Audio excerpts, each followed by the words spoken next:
इंसान का माइंड बहुत ज़्यादा पावरफुल होता है। वो हर उस काम को करने में बहाना बनाएगा जिस काम में उसको एफर्ट लगाना पड़ता है, चाहे वो काम सही हो या फिर गलत हो, अच्छा हो या बुरा हो, फिर कोई चीज़ मैटर नहीं करती। अगर एफर्ट लगाना पड़ रहा है तो माइंड बहाना बनाएगा ही बनाएगा। पढ़ने में एफर्ट लगाना पड़ता है, इसलिए माइंड हमारे सामने बहाने की पूरी लिस्ट रख देता है कि सुबह जल्दी उठकर इसलिए नहीं पढ़ सकता क्योंकि रात को लेट सोए थे।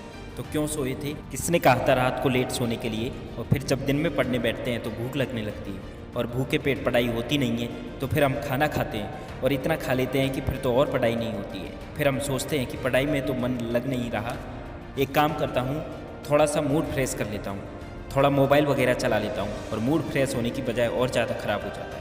जब पता चलता है कि हमारा काफ़ी ज़्यादा टाइम वेस्ट हो चुका है सोशल मीडिया चलाने में, पास जब भी चॉइस होती है या तो वो काम करो जो अभी इसी वक्त तुम्हारे लिए सबसे ज़्यादा ज़रूरी है, या फिर वो काम करो जिसमें तुम्हें सबसे ज़्यादा मज़ा आता है।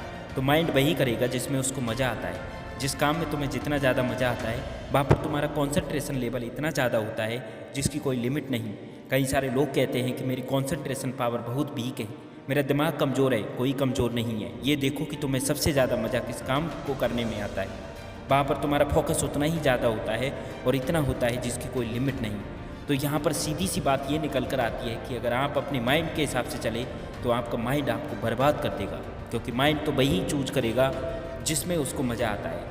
पर मज़ा हमेशा गलत चीज़ों में आता है। आप ही के कुछ फ्रेंड्स होंगे जिनमें से कुछ तो बहुत आगे निकल जाएंगे और कुछ लोग जहाँ पर है वहीं रह जाएंगे। लेकिन आज तो आप सब सेम लेवल पर हो, तो क्या वजह है कि कुछ तो बहुत आगे निकल जाएंगे और कुछ लोग जहाँ पर है वहीं रह जाएंगे? क्या वजह है जिसकी वजह से कुछ लोग तो लाइफ में कुछ कर जाते हैं और कुछ लोग अपनी लाइफ में कुछ नहीं कर पाते हैं? देखो, हर इंसान के पास में हर दिन चॉइस होती है, चूज भी आप ही को करना होता है।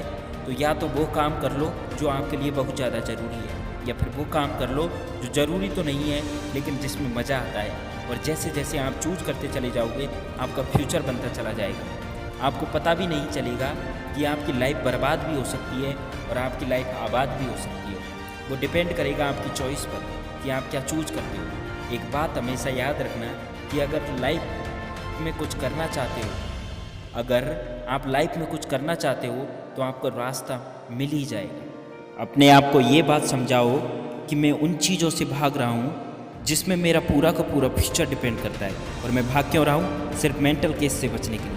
जबकि ये बात तो मुझे पहले से ही पता है कि बिना संघर्ष के इंसान मजबूत नहीं बन सकता। अगर सूरज की तरह चमकना है तो उसकी तरह जलना भी होगा, उसकी तरह तपना भी होगा। अपने आप से कहो कि मैं तैयार हूँ हर वो काम करने के लिए जो अभी मेरे लिए सबसे ज़्यादा ज़रूरी है। अब उस काम को करने में कितना भी एफर्ट क्यों ना लगाना पड़े, कितना भी दर्द क्यों ना हो, मैं तैयार हूँ उस काम को करने के लिए। शुरुआत में भले ही थोड़ा दर्द होगा लेकिन बाद में आपको ही मज़ा आएगा। तो एक दिन में तुम जितना काम कर सकते हो उतना काम कर डालो, और जब हमारे पास में चॉइस होती है कुछ करने की तो वो करो जो तुम्हारे लिए सबसे ज़्यादा ज़रूरी है। और जो भी काम तुम करो उसमें जी जान लगा दो और कहो खुद से कि कर होगा एक दिन, क्योंकि गौतम बुद्ध ने एक बार कहा था कि हजारों लड़ाइयाँ जीतने से अच्छा है कि खुद पर विजय प्राप्त कर ली जाए।